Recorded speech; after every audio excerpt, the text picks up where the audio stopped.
नमस्कार साथियों, RSCIT की ऑनलाइन क्लास में आप सभी का एक बार फिर स्वागत है। साथियों, आज की जो क्लास है इसमें हम RSCIT से संबंधित कुछ महत्वपूर्ण प्रश्नों के बारे में बात करने वाले हैं जो कि RSCIT के पॉइंट ऑफ व्यू से बहुत ही महत्वपूर्ण है। तो बिना किसी देरी के हम बात करते हैं एक एक प्रश्न पर। तो पहला जो प्रश्न है इसमें पूछा गया है PDF का पूरा नाम क्या है। आपको PDF का पूरा नाम बताना है। तो PDF का पूरा नाम होता है पोर्टेबल दस्तावेज प्रारूप। तो इस प्रश्न का जो सही आंसर है वो है सी विकल्प। अगला प्रश्न है निम्नलिखित में से कौन सा एप्लीकेशन सॉफ्टवेयर आमतौर पर PDF फाइलों को देखने के लिए उपयोग में लिया जाता है। तो कौन सा एक ऐसा एप्लीकेशन सॉफ्टवेयर है जिसका उपयोग हम PDF फाइलों को देखने के लिए करते हैं। तो इसका जो सही आंसर है वो है एडोब रीडर। ए विकल्प है वो हमारा इस प्रश्न का बिल्कुल सही आंसर है। अगला प्रश्न है IRCTC का पूर्ण रूप क्या है।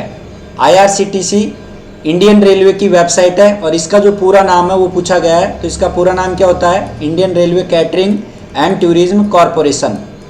तो Indian railway catering and tourism corporation इस प्रश्न का हमारा बिल्कुल सही आंसर है। अगला हमारा प्रश्न है एक प्रोग्राम है जो कि कंप्यूटर से जुड़े हुए डिवाइस जैसे प्रिंटर, स्कैनर, CD-ROM ड्राइवर इत्यादि को चलाता है और नियंत्रित करता है, उसे किस नाम से जाना जाता है। तो ऐसा प्रोग्राम जो हमारे कंप्यूटर से जुड़े हुए डिवाइस या ड्राइवर को चलाता है उसे हम डिवाइस एंड ड्राइवर बोलते हैं। तो इस प्रश्न का जो बिल्कुल सही आंसर है वो है डिवाइस एंड ड्राइवर, यानी उस प्रोग्राम का नाम डिवाइस एंड ड्राइवर है। अगला प्रश्न है निम्न में से किसकी भंडारण क्षमता सबसे कम होती है। भंडारण क्षमता का मतलब जो कंप्यूटर के अंतर्गत डेटा को स्टोर करता है। तो ऐसा कौन सा डिवाइस है जिसकी भंडारण क्षमता सबसे कम है, यानी जिसमें सबसे कम हम डेटा को स्टोर कर सकते हैं। तो प्रश्न का सही आंसर है वो है फ्लॉपी डिस्क। फ्लॉपी डिस्क की जो भंडारण क्षमता है वो सबसे कम होती है। और DVD है, इसकी सबसे ज़्यादा होती है और इससे भी ज़्यादा है वो हार्ड डिस्क की होती है। तो हार्ड डिस्क यहाँ पे ऑप्शन में लिखा हुआ नहीं है, SSD या फिर हार्ड डिस्क। अगला जो ऑप्शन आता है निम्नलिखित में से कौन सा ऑप्टिकल डिस्क की श्रेणी में आता है। उपयुक्त विकल्प का चुनाव कीजिए। तो ऑप्टिकल डिस्क के अंतर्गत आपकी CD, DVD, CD-RW ये सभी ऑप्टिकल डिस्क की श्रेणी में आते हैं। तो CD-RW, DVD ये सभी ऑप्टिकल डिस्क के उदाहरण हैं। तो इस प्रश्न का जो सही आंसर है वो आपका है उपरोक्त सभी। अगला प्रश्न है किसका उपयोग 2 या 2 से अधिक मोबाइल उपकरणों के बीच में फाइलों को स्थानांतरित करने के लिए किया जाता है। तो 2 या 2 से अधिक मोबाइल उपकरणों के बीच फाइलों को स्थानांतरित करने के लिए हम ब्लूटूथ का यूज करते हैं। तो यहाँ पे जो सही आंसर है इसका वो है ब्लूटूथ। अगला प्रश्न है निम्नलिखित में से मस्तिष्क की कार्यप्रणाली की नकल करने वाला सबसे छोटा और सबसे तेज कंप्यूटर कौन सा है। तो इस प्रश्न का सही आंसर है वो है क्वांटम कंप्यूटर। क्वांटम कंप्यूटर मस्तिष्क की कार्यप्रणाली की नकल करने वाला सबसे छोटा और सबसे तेज कंप्यूटर है। अगला प्रश्न है UIDAI का पूर्ण रूप क्या है। पूर्ण रूप का मतलब पूरा रूप क्या है, पूरा नाम क्या है ये बताना है। तो इसका पूरा नाम होता है unique identification authority of India, यानी भारतीय विशिष्ट पहचान प्राधिकरण इसका सही आंसर है। अगला प्रश्न है भारत का पहला कंप्यूटर कहां पर स्थापित किया गया और कब किया गया। तो इस प्रश्न का जो सही आंसर है वो है भारतीय सांख्यिकी संस्थान कलकत्ता 1955 में। तो सी विकल्प है वो हमारे इस प्रश्न का बिल्कुल सही आंसर है। अगला प्रश्न है SSO के तहत नागरिक पंजीकरण कैसे कर सकता है। तो आधार नंबर के जरिए भी कर सकता है और भामाशाह क्रमांक के जरिए भी कर सकता है। तो इस प्रश्न का सही आंसर है A व B विकल्प दोनों, यानी C विकल्प। अगला हमारा प्रश्न है निम्न में से किसके द्वारा नागरिक राजस्थान संपर्क पर शिकायत दर्ज कर सकता है। राजस्थान संपर्क है ये एक पोर्टल है, इस पर अपनी शिकायत दर्ज कर सकता है। तो कैसे कैसे कर सकता है, टोल फ्री नंबर से भी कर सकता है, राजस्थान संपर्क पोर्टल पे जाकर के कर सकता है, राजस्थान संपर्क मोबाइल एप्लीकेशन का यूज करके भी कर सकता है। तो इस प्रश्न का जो बिल्कुल सही आंसर है वो है उपरोक्त सभी। अगला प्रश्न है भारतीय रेलवे जो कि IRCTC के संदर्भ में PNR क्या है। तो PNR का मतलब होता है पैसेंजर नाम रिकॉर्ड।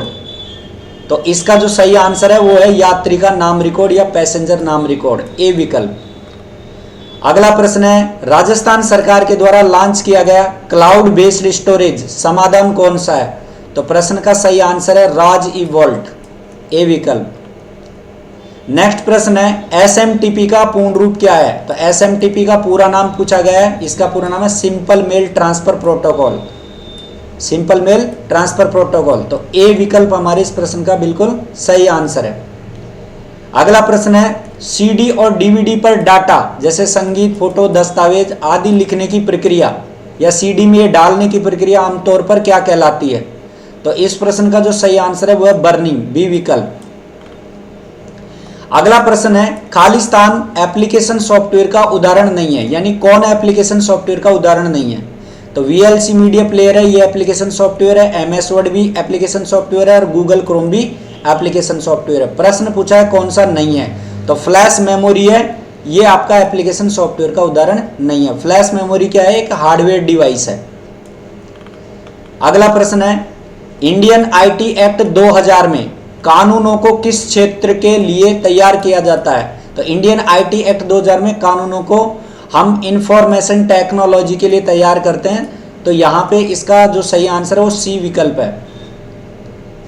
अगला प्रश्न है, खालिस्तान में आमतौर पर ईमेल द्वारा उपयोगकर्ता को एक लिंक पर क्लिक करने और उसे अपनी व्यक्तिगत जानकारी दर्ज करने के लिए कहा जाता है। वो किस प्रकार का आपका साइबर का एक टाइप है, ये आपसे इसमें पूछा गया है। तो जिसमें व्यक्तिगत डेटा को दर्ज करने के लिए कहा जाता है और एक लिंक प्रोवाइड किया जाता है, उसे हम फिशिंग अटैक बोलते हैं। तो इस प्रश्न का सही आंसर है बी विकल्प। अगला प्रश्न है, निम्नलिखित में से कौन सा कंप्यूटर हार्डवेयर को चलाता है और अन्य सॉफ्टवेयर चलाने के लिए एक मंच के रूप में कार्य करता है? तो जो सॉफ्टवेयर हार्डवेयर को चलाता है और सॉफ्टवेयर को चलाने के लिए भी हमें एक मंच प्रदान करता है, उसका नाम है ऑपरेटिंग सिस्टम। यानी हमारा जो ऑपरेटिंग सिस्टम होता है वो हार्डवेयर और सॉफ्टवेयर को चलाने के लिए एक मंच के रूप में कार्य करता है। अगला प्रश्न है, सबसे तेज फास्ट कंप्यूटर कौन सा है? तो सबसे तेज जो कंप्यूटर है वो हमारा सुपर कंप्यूटर होता है। लेकिन यहाँ पे अगर आपसे प्रश्न ऐसे पूछ ले कि भारत का पहला सुपर कंप्यूटर कौन सा, तो यहाँ पे आपका आंसर हो जाएगा परम, और सबसे तेज पूछे तो सुपर कंप्यूटर। तो डी विकल्प हमारे इस प्रश्न का आंसर है। अगला प्रश्न है, नेटवर्क के प्रकार हैं। तो इंटरनेट या इंटरनेट में जो नेटवर्क होता है उसके कौन कौन से प्रकार है? लोकल एरिया नेटवर्क होता है, मेट्रोपॉलिटन एरिया होता है, वाइड एरिया होता है। तो उपरोक्त सभी इस प्रश्न के सही आंसर है। अगला प्रश्न है, निम्न में से कौन कंप्यूटर से हार्ड कॉपी प्रदान करता है? तो कंप्यूटर में जो हार्ड कॉपी देने का काम करता है, प्रदान करने का, वो है प्रिंटर। तो इस प्रश्न का सही आंसर है प्रिंटर। अगला प्रश्न है, ईमेल में बीसीसी विकल्प का मतलब क्या है? बीसीसी का मतलब क्या है? बीसीसी ऑप्शन का यूज क्या है? तो इसका मतलब है ब्लाइंड कार्बन कॉपी। अगला प्रश्न है, निम्न में से कौन सा साइबर खतरा नहीं है? तो साइबर खतरे का मतलब जो साइबर क्राइम के जो एग्जाम्पल है उनमें से कौन सा एक एग्जाम्पल नहीं है? तो वायरस एक साइबर खतरे में आता है, ट्रोजन हॉर्स है, डिनाइल ऑफ सर्विसेज है, ये सारे साइबर खतरे में आते हैं। कौन सा नहीं आता? E commerce. तो सी विकल्प इस प्रश्न का आंसर है। ई कॉमर्स एक इलेक्ट्रॉनिक तरीके से व्यापार करने वाली वेबसाइट का नाम है। अगला प्रश्न है, निम्न में से कौन सा मोबाइल ओएस नहीं है? मोबाइल ऑपरेटिंग सिस्टम नहीं है। तो लाइनक्स ओएस है, ये मोबाइल ऑपरेटिंग सिस्टम नहीं है। बाकी एंड्रॉयड, आईओएस और विंडोज ये सभी मोबाइल ऑपरेटिंग सिस्टम है। प्रश्न में पूछा है कौन सा नहीं है, तो लाइनक्स ओएस है, ये नहीं है। अगला प्रश्न है, निम्नलिखित में से कौन सा एप्लीकेशन सॉफ्टवेयर नहीं है? तो एप्लीकेशन सॉफ्टवेयर क्या होते हैं जिसका उपयोग यूजर के द्वारा किया जाता है? तो विंडोज एक्सपी है, इसका उपयोग कंप्यूटर सीधा कंप्यूटर को चलाने के लिए करता है, ऑपरेट करने के लिए। तो ये क्या है? ये ऑपरेटिंग सिस्टम का उदाहरण है। तो हमारे प्रश्न का आंसर क्या था? एप्लीकेशन सॉफ्टवेयर नहीं है। तो विंडोज एक्सपी ऑपरेटिंग सिस्टम है, उसका उदाहरण है, एप्लीकेशन का उदाहरण नहीं है। तो प्रश्न का सही आंसर क्या है? Windows XP. और ये adobe reader, VLC media player, Photoshop, ये सारे एप्लीकेशन सॉफ्टवेयर है। जबकि प्रश्न में पूछा है कौन सा नहीं है, तो नहीं है वो है विंडोज एक्सपी। अगला प्रश्न है, खालिस्तान उस डिस्क पर नामित स्थान होता है जहां फाइलों को संग्रहित किया जाता है। तो एक खालिस्तान उस डिस्क पर नामित स्थान होता है जहां डिस्क को संग्रहित किया जाता है या फाइलों को संग्रहित किया जाता है। तो फाइलों को संग्रहित करने के लिए जो जगह होती है उसका नाम होता है फोल्डर। तो इस प्रश्न का नाम क्या है? इस प्रश्न का जो सही आंसर है वो है फोल्डर। अगला प्रश्न है, वेब ब्राउजर को किस सॉफ्टवेयर का उदाहरण माना गया? तो वेब ब्राउजर एक एप्लीकेशन सॉफ्टवेयर है। इसका प्रयोग यूजर के द्वारा किया जाता है, यानी हम कोई भी इंफॉर्मेशन खोजने के लिए इसका उपयोग करते हैं। तो सही आंसर है एप्लीकेशन सॉफ्टवेयर। अगला प्रश्न है, निम्न में से सर्च इंजन का उदाहरण बताइए। तो सर्च इंजन एक गूगल है, दूसरा याहू और एक बिंग है। तो यहां पे जो ऑप्शन दे रखा है वो है गूगल। तो गूगल इस प्रश्न का सही आंसर है। बाकी बिंग भी होता है और याहू भी होता है। अगर गूगल की जगह बिंग या याहू आ जाए तो फिर वो सर्च इंजन के उदाहरण है। और बाकी ये जो पेटीएम, फ्लिपकार्ट ये दे रखे हैं, ये क्या है? ये ई वॉलेट के उदाहरण है, इलेक्ट्रॉनिक वॉलेट के। इलेक्ट्रॉनिक तरीके से जब हम पेमेंट करते हैं तो वो वाले आपके क्या है? ये ऑप्शन है। तो प्रश्न में पूछा गया था कि सर्च इंजन का उदाहरण बताइए। तो सर्च इंजन एक तो गूगल होता है, एक बिंग और एक याहू। तो यहां पे इसका सही आंसर गूगल है। अगला प्रश्न है, ओटीपी का पूरा नाम बताइए। तो ओटीपी का पूरा नाम होता है वन टाइम पासवर्ड।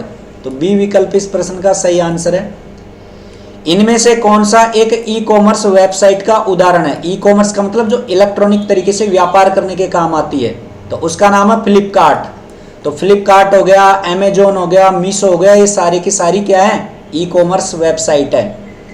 और ये जो ट्विटर, फेसबुक ये दे रखे हैं, ये क्या है? ये सोशल साइट है। तो ये ध्यान रखने की बात है। अगला प्रश्न है, ऑनलाइन शॉपिंग किस प्रकार का लेन देन है? तो ऑनलाइन शॉपिंग में बिजनेस टू कंज्यूमर शॉपिंग होती है, यानी बिजनेस टू कंज्यूमर लेन देन होती है। तो B2C हो गया ये इसका आंसर। अगला प्रश्न है, आधार कार्ड संख्या में कितने अंक शामिल होते हैं? तो आधार कार्ड में 12 संख्या होती है। अगला प्रश्न है, निम्न में से कौन सा मोबाइल वॉलेट का उदाहरण नहीं है? तो देखो SBI, बडी, पेटीएम, भीम ये सब मोबाइल वॉलेट है। कौन सा नहीं है? Credit card. तो इस प्रश्न का जो सही आंसर है वो है क्रेडिट कार्ड। अगला प्रश्न है, मोडेम का पूर्ण रूप क्या है? पूर्ण रूप का मतलब पूरा नाम बताना। तो मोडेम का पूरा नाम होता है मॉड्यूलेटर डिमॉड्यूलेटर। तो ए विकल्प हमारे इस प्रश्न का सही आंसर है। और मोडेम काम क्या करता है? एनालॉग सिग्नल को डिजिटल में बदलता है और डिजिटल को एनालॉग में। अगर इस तरीके से कोई यूज को लेकर के प्रश्न आ जाए तो ध्यान रखना है। बाकी मोडेम का पूरा नाम मॉड्यूलेटर डिमॉड्यूलेटर होता है। अगला प्रश्न है, www का पूरा नाम बताइए। तो www क्या है? वर्ल्ड वाइड वेब के संसाधन का एक पता। इसका पूरा नाम है वर्ल्ड वाइड वेब, बी विकल्प। अगला प्रश्न है, UPI जिसका पूरा नाम है यूनिफाइड पेमेंट इंटरफेस में पुश टेक्नोलॉजी का उपयोग कब किया जाता है? तो पुश का किया जाता है पैसा भेजने के लिए, ए विकल्प। अगला प्रश्न है, क्लाउड स्टोरेज प्लेटफॉर्म का उदाहरण बताइए। तो क्लाउड स्टोरेज प्लेटफॉर्म के सारे उदाहरण है, ये गूगल ड्राइव भी होता है, माइक्रोसॉफ्ट वन ड्राइव भी होता है, ड्रॉपबॉक्स, ये सारे क्लाउड स्टोरेज प्लेटफॉर्म के उदाहरण है। तो प्रश्न का जो सही आंसर है वो है उपरोक्त सभी। माइक्रो ब्लॉगिंग का निम्न में से कौन सा एक उदाहरण है? तो माइक्रो ब्लॉगिंग का जो उदाहरण है वो है ट्विटर। अगला प्रश्न है, हॉटस्पॉट के लिए किस कनेक्टिविटी की आवश्यकता होती है? तो हॉटस्पॉट के लिए वाईफाई की आवश्यकता होती है। प्रश्न का सही आंसर है ए विकल्प। अगला प्रश्न है, जीपीएस का पूरा नाम बताइए। तो जीपीएस का पूरा नाम होता है ग्लोबल पोजिशनिंग सिस्टम, यानी सी विकल्प। इसके बाद अगला प्रश्न है, निम्न में से किस अवसर पर राष्ट्रीय मतदाता पोर्टल की शुरुआत हुई थी? तो वो हुई थी राष्ट्रीय मतदाता दिवस पर। तो इस प्रश्न का भी सही आंसर सी विकल्प है। अगला प्रश्न है, टीडीएस के लिए पूरा नाम क्या है? तो टीडीएस का पूरा नाम है स्रोत पर कर कटौती, यानी टैक्स डिडक्टेड एट सोर्स। इस प्रश्न का भी सही आंसर सी विकल्प है। अगला प्रश्न है, एसएसओ का पूरा नाम बताइए। तो एसएसओ का पूरा नाम होता है सिंगल साइन ऑन, ए विकल्प। नेक्स्ट प्रश्न है, नागरिक ऑनलाइन माध्यम से रोजगार के लिए कैसे पंजीकरण कर सकता है? तो ई मित्र के द्वारा भी कर सकता है, रोजगार विभाग की वेबसाइट से भी कर सकता है। तो इस प्रश्न का सही आंसर है ए व बी विकल्प दोनों। अगला प्रश्न है, आमतौर पर किस प्रकार का ईमेल सेटिंग में उपयोग किया जाता है? तो माइक्रोसॉफ्ट एक्सचेंज है इसका प्रयोग ईमेल सेटिंग के अंदर किया जाता है। तो प्रश्न का जो सही आंसर है वो है ए विकल्प। नेक्स्ट प्रश्न है ईपीडीएस का पूरा नाम बताइए, विस्तृत रूप बताइए। तो ईपीडीएस का पूरा नाम है ई पब्लिक डिस्ट्रीब्यूशन सिस्टम, सी विकल्प। अगला प्रश्न है वेब ब्राउजर क्या है। तो वेब ब्राउजर क्या होते हैं? वेब ब्राउजर एक प्रकार के सॉफ्टवेयर का उदाहरण है, एप्लीकेशन सॉफ्टवेयर का, और ये आपको क्या करता है, वर्ल्ड वाइड वेब पर साइटों तक पहुंचाने की अनुमति देता है। यानी हम कोई भी सूचना इंफॉर्मेशन खोजने के लिए इनका प्रयोग करते हैं। तो डी विकल्प है वो हमारे इस प्रश्न का सही आंसर है। अगला प्रश्न है वर्तमान में खुली हुई किसी फाइल को बंद करने के लिए आप कौन से विकल्प का प्रयोग करेंगे। तो वर्तमान में खुली फाइल को बंद करने के लिए हम कंट्रोल+W शॉर्टकट कमांड का प्रयोग करते हैं। यहाँ पे ऑप्शन लिखा हुआ है तो ऑप्शन के रूप में हम क्लोज ऑप्शन का यूज करते हैं। शॉर्टकट कमांड बोले तो कंट्रोल+W। अगला प्रश्न है निम्न में से किस की मदद से आप कर्सर के दाईं ओर के अक्षरों को डिलीट कर सकते हैं या मिटा सकते हैं। तो कर्सर के दाईं ओर को अक्षरों को मिटाने के लिए हम डिलीट ऑप्शन का यूज करते हैं, और बाईं ओर के अक्षर पूछे तो बैक स्पेस आंसर होगा।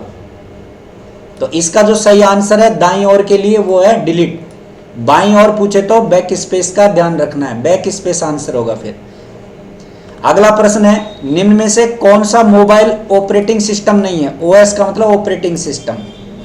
तो देखो एंड्रॉइड होता है, आईओएस होता है, विंडोज होता है। कौन सा मोबाइल ऑपरेटिंग सिस्टम नहीं है, वो है लाइनेक्स ओएस। अगला प्रश्न है किसी प्रोग्राम से बाहर आने के लिए कौन सी शॉर्टकट कुंजी का या कमांड का प्रयोग किया जाता है। तो अल्ट के साथ F4 कुंजी का प्रयोग किया जाता है, जो कि एग्जिट की शॉर्टकट कमांड होती है, और इसके द्वारा हम किसी भी प्रोग्राम से बाहर आ सकते हैं। तो इस प्रश्न का सही आंसर है सी विकल्प। अल्ट F4 शॉर्टकट कमांड है और एग्जिट ऑप्शन का नाम है। अगला प्रश्न है वेब ब्राउजर किस प्रकार के सॉफ्टवेयर का उदाहरण है। तो वेब ब्राउजर भैया एक एप्लीकेशन सॉफ्टवेयर होता है, इसका प्रयोग हम इंटरनेट पर सूचना खोजने के लिए करते हैं। तो बी विकल्प हमारे इस प्रश्न का आंसर है। निम्न में से सर्च इंजन का उदाहरण बताइए। तो मैंने अभी आपको बताया था गूगल, बिंग, याहू, ये तीनों सर्च इंजन होते हैं। यहाँ पे गूगल आ गया, इसके अलावा यहाँ पे बिंग भी लिखा मिल सकता है आपको, और याहू भी मिल सकता है। अगला प्रश्न है वैक्यूम ट्यूब का उपयोग कंप्यूटर की कौन सी पीढ़ी में हुआ था। तो वैक्यूम ट्यूब का उपयोग हुआ था कंप्यूटर की पहली पीढ़ी में, प्रथम पीढ़ी। तो डी विकल्प है वो हमारे इस प्रश्न का सही आंसर है। आईसी का अगर पूछ ले कि आईसी यानी इंटीग्रेटेड सर्किट का उपयोग कंप्यूटर की कौन सी पीढ़ी में हुआ था, तो हमारा आंसर होगा तीसरी पीढ़ी। और माइक्रो प्रोसेसर का उपयोग कंप्यूटर की कौन सी पीढ़ी में हुआ था ये पूछ ले तो हमारा आंसर होगा चौथी पीढ़ी। तो ये आपको ध्यान रखना है। अगला प्रश्न है रोबोट मशीन कंप्यूटर की कौन सी पीढ़ी का उदाहरण है। तो रोबोट मशीन है ये पंचम पीढ़ी का उदाहरण है। सी विकल्प हमारे इस प्रश्न का सही आंसर है। अगला है नीचे दिए गए विकल्पों में से कौन सा विकल्प प्रोसेसिंग डिवाइस से संबंधित है। प्रोसेसिंग का काम करता है सीपीयू। तो इस प्रश्न का सही आंसर है सी विकल्प। अगला प्रश्न है प्रिंटर की आउटपुट की गुणवत्ता का मापन किया जाता है। तो डीपीआई में किया जाता है, जिसका पूरा नाम है डॉट पर इंच। तो ए विकल्प हमारे इस प्रश्न का बिल्कुल सही आंसर है। प्रिंटर की गुणवत्ता डीपीआई में मापी जाती है, यानी डॉट पर इंच इसको बोला जाता है। अगला प्रश्न है घर में उपयोग के लिए प्रिंटर का सबसे आम प्रकार। तो घर में उपयोग के लिए जो सबसे सही प्रिंटर है वो है इंकजेट, जो आमतौर पे इस्तेमाल किया जाता है। तो इसका प्रश्न का जो आंसर है वो ए विकल्प है। लेकिन अगर आपसे ये पूछ ले कि व्यावसायिक उपयोग के लिए सर्वोत्तम प्रिंटर कौन सा है, तो फिर हमारा आंसर होगा लेजर जेट। घर में उपयोग के लिए इंकजेट और व्यावसायिक उपयोग के लिए लेजर जेट। अगला प्रश्न है नीचे दिए गए विकल्पों में से कौन सा विकल्प पॉइंटिंग डिवाइस का उदाहरण है, यानी जिसके अंदर पॉइंट का यूज करके और हम किसी भी प्रोग्राम को चलाते हैं या फिर उसे हैंडल करते हैं। तो mouse, touch pad, track ball, ये सभी पॉइंट पे काम करने वाले ही डिवाइस हैं। तो इस प्रश्न का सही आंसर है उपरोक्त सभी, यानी सभी ये पॉइंटिंग डिवाइस है। अगला प्रश्न है कंप्यूटर में किसी भी सूचना अथवा डेटा को स्थायी या अस्थायी रूप से संरक्षित करने के लिए, स्टोर करने के लिए किसका प्रयोग किया जाता है। तो कंप्यूटर की मेमोरी का प्रयोग किया जाता है। आप स्थायी रूप से स्टोर करें या फिर अस्थायी रूप से स्टोर करें, डेटा को स्टोर करने के लिए मेमोरी का यूज किया जाता है। संरक्षित का मतलब स्टोर करना। अगला प्रश्न है रैम का विस्तारित रूप बताइए। तो रैम का पूरा नाम है रैंडम एक्सेस मेमोरी, और एक इसमें होता है रोम। तो रोम का पूरा नाम क्या होता है? Read only memory. ये वाला रीड ओनली मेमोरी, ये ध्यान रखना है। तो इस प्रश्न का जो सही आंसर है वो है रैम, रैंडम एक्सेस मेमोरी। अगला प्रश्न है कंप्यूटर की कौन सी मेमोरी सबसे तीव्र और महंगी होती है? तो वैसे तो प्राइमरी मेमोरी होती है, लेकिन प्राइमरी मेमोरी में भी आपका एक कैश मेमोरी का पार्ट होता है। तो अगर कैश मेमोरी लिखा हो तो फिर यहाँ पे आंसर कैश मेमोरी होगा। कैश मेमोरी लिखा हुआ नहीं हो तो प्राइमरी मेमोरी आपका आंसर होगा। तो इसका सही आंसर है कैश मेमोरी। अगला प्रश्न है कौन सा सॉफ्टवेयर एप्लीकेशन इंटरनेट पर स्वचालित कार्य, कौन सा एप्लीकेशन सॉफ्टवेयर है वो इंटरनेट पर स्वचालित कार्य करता है या चलाता है? तो इस प्रश्न का सही आंसर है वो है इंटरनेट बोट, ए विकल्प। तो साथियों इस प्रकार से ये हमारी क्लास है। सभी RSAT से संबंधित इंपॉर्टेंट जो प्रश्न थे इन पे हमने बात की। कुछ प्रश्न और है, जैसे जंक ईमेल को क्या कहा जाता है? तो जंक ईमेल को बोलते हैं स्पैम। तो इस प्रश्न का जो सही आंसर है वो बी विकल्प है। एक वैश्विक एड्रेस जिसका उपयोग इंटरनेट पर संसाधनों का पता लगाने के लिए किया जाता है, तो इसका जो सही आंसर है वो है URL, यानी कोई भी URL डाल के आप इंटरनेट पर क्या कर सकते हैं, जो भी आपकी इंफॉर्मेशन है उसको खोज सकते हैं। तो इस प्रश्न का जो आंसर है वो है URL, और URL का कई बार पूरा नाम भी पूछा जाता है। तो इसका पूरा नाम है यूनिफॉर्म रिसोर्स लोकेटर। तो ये भी आपको ध्यान रखना है। अगला प्रश्न है भारतीय उपयोगकर्ताओं के लिए विकसित पहला भारतीय वेब ब्राउजर। तो भारतीय उपयोगकर्ताओं के लिए विकसित पहला भारतीय जो वेब ब्राउजर है उसका नाम है एपिक। लेकिन अगर आपसे ये पूछ ले कि विंडो 11 में जो डिफॉल्ट वेब ब्राउजर है उसका क्या नाम है, तो हमारा आंसर होगा एज या फिर माइक्रोसॉफ्ट एज। विंडो 11 में डिफॉल्ट वेब ब्राउजर कौन सा है? एज, जिसका पूरा नाम है माइक्रोसॉफ्ट एज। और भारतीय उपयोगकर्ताओं के लिए विकसित पहला जो भारतीय वेब ब्राउजर है उसका नाम है एपिक। अगला प्रश्न है किसी फाइल को इंटरनेट से कंप्यूटर में सेव करना क्या कहलाता है? तो किसी भी फाइल को इंटरनेट से कंप्यूटर में सेव करना क्या कहलाता है? डाउनलोडिंग कहलाता है। तो इस प्रश्न का जो सही आंसर है वो है डाउनलोडिंग। तो ये बहुत ही महत्वपूर्ण आपके प्रश्न है RSAT से संबंधित। तो इस क्लास को साथियों आप 2 से 3 बार देखें। उम्मीद है कि आपके लिए ये जो क्लास है ये काफ़ी महत्वपूर्ण साबित होगी। फिलहाल इस क्लास में इतना ही। मिलते हैं नेक्स्ट एक इन्फॉर्मेटिव क्लास के साथ। तब तक के लिए जय हिंद।